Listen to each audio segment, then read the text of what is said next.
the function of a Zen teacher is to put his students in all kinds of situations where in the normal course of social relations they would get stuck. By asking nonsensical questions, by making absurd remarks, by all ways of unhinging things, and above all, keeping them stirred up with impossible demands. To hear the sound of one hand, to, without moving, stop a ship sailing out on the water, or to stop the sound of a train whistle in the distance. Magic. To touch the ceiling without getting up from one's chair. To take the 4 divisions of Tokyo out of your sleeve. To take Mount Fuji out of a pillbox. All these impossible questions are asked. And in the ordinary way of interpreting these questions, we think, well, now, gee, how could we do that? See, that's a very difficult question that's been asked. And you have to think, what would I do to do that? Because we are caught up in a certain way of discourse, which the language game that we play and the social games, the production games and the survival games that we play are good games. But we take them so seriously that we think that that is the only important thing. And this is to unstick us from that notion and realize that it would be just as good a game to drop dead now as to go on living. Is a lightning flash bad because it lives for a second as compared with the sun that goes on for billions of years?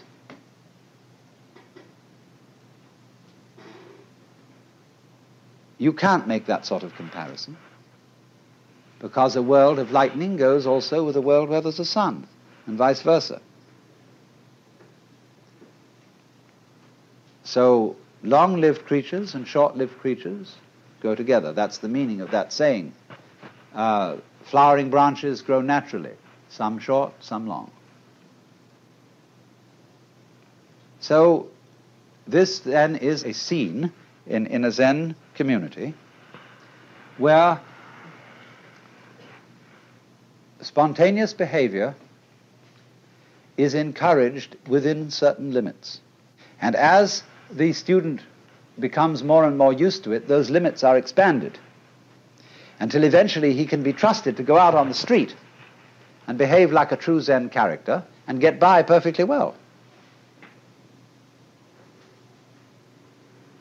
You know what occasionally happens on the street when 2 people are walking down the sidewalk straight at each other, and they both decide to move to the right together, and then to the left together, and they somehow get stuck, and they can't pass each other.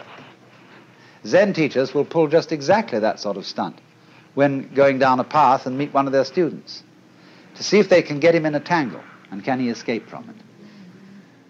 And you will find in everyday life that there is a very clear distinction between people who always seem to be self-possessed and people who are dithering and nervous and don't quite know how to react in any given situation, always getting embarrassed because they have their life too strongly programmed. You said, I mean, this is a common marriage argument. You said you would do such and such a thing at such and such a time, and now you've changed your plans. Not that the change of plans really caused any inconvenience, but just the feeling that when you say you will do something at a certain time, you ought to do it at that time, come hell or high water. Well, that's being very unadaptable. That's being a stone kind of sticky thing. If it, after all, doesn't matter when we do it, and somebody is offended because the time has been changed, that's simply because they are attached to punctuality as a fetish. And this is one of the great problems. This causes many automobile accidents. Men rushing home to be on time for dinner when they stayed late either working or they had to stop for a drink at some bar or When the girl feels that she has to, if she has a fussy husband and she feels she has to have the dinner ready at exactly a certain moment, she ruins the cooking. He'd rather have a faithful wife and a bad cook. I hope I'm not treading on any toes.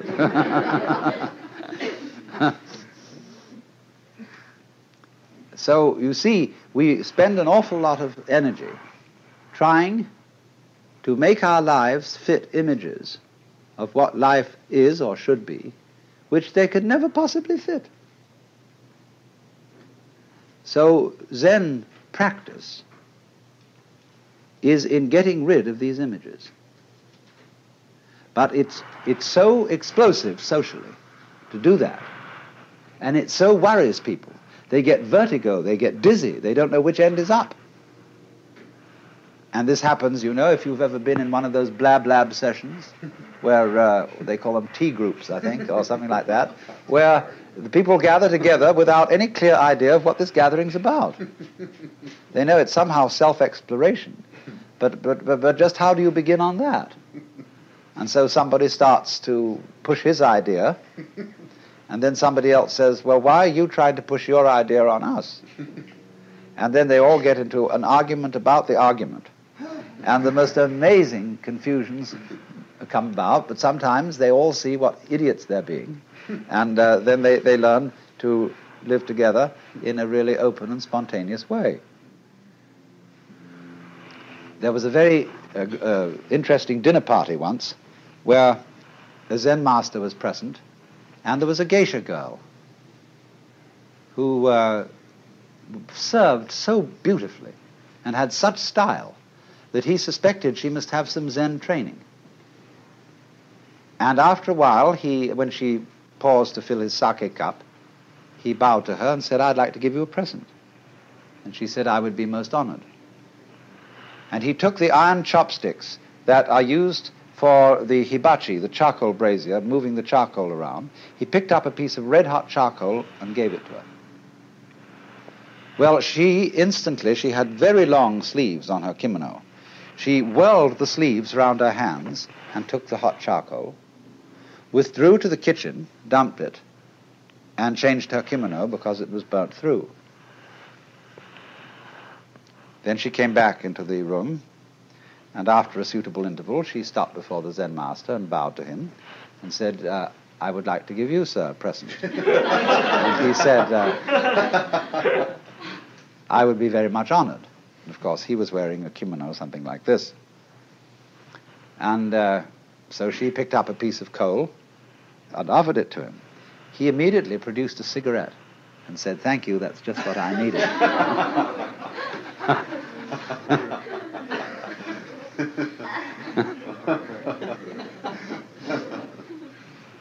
Now, you know, in the same way that we have this in our culture, certain people who are comedians, who know how to make jokes and gags in a completely unprepared situation, face them with anything, and they somehow come through. So that is exactly the same thing in a special domain as Zen. Only a master of Zen does this in every life situation. But the important thing is to be able to do this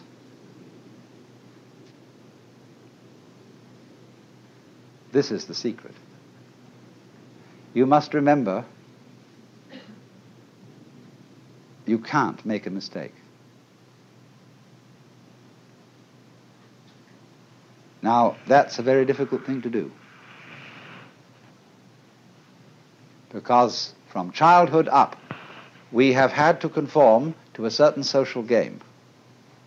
And if you're going to conform to this game, you can make mistakes or not make mistakes. And so this thing has gone into us all the time. You must do the right thing. There's certain conduct appropriate here, there's certain conduct appropriate there.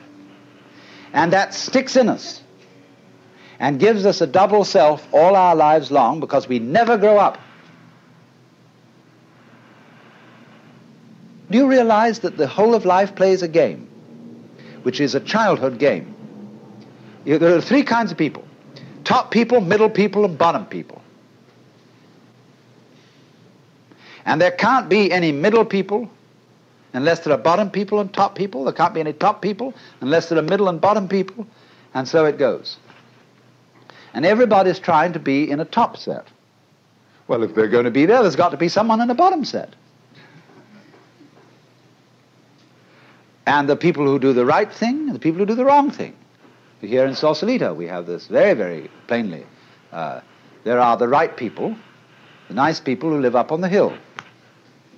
Then there are the nasty people who live down here on the waterfront, and they grow beards, and they wear blue jeans, and they smoke marijuana, and whereas the other people on the top of the hill drive Cadillacs and have wall-to-wall carpeting and nicely mowed lawns, and their particular kind of poison is alcohol. Now, the people who live on the top of the hill know that they're nice people. But they wouldn't know they were nice people unless they had some nasty people to compare themselves with. Every in-group requires an out-group, whereas the nasty people think they are the real far-out people, whereas those people, those hillbillies, are squares. And they wouldn't be able to feel far out unless there were squares. See? These things simply go together. But when that is not seen, we play the games of getting on top of things all the time, and so we're in a constant state of competition as to, if it's not I'm stronger than you, it's I'm wiser than you, I'm more loving than you, I'm more tolerant than you, I'm more sophisticated than you. It doesn't matter what it is, but this constant competition is going on. In terms of that competition, we can, of course, lose place and in that sense make mistakes. But what a Zen student is a person who is not involved in the status game. That's the real meaning of a monk. He is not keeping up with the Joneses, and to be a master, he must get to the point where he's not trying to be a master. The whole idea of your being better than anybody else simply doesn't make any sense at all. It is totally meaningless. Because you see everybody manifesting the marvel of the universe in the same way as the stars do, and the water and the winds and the animals.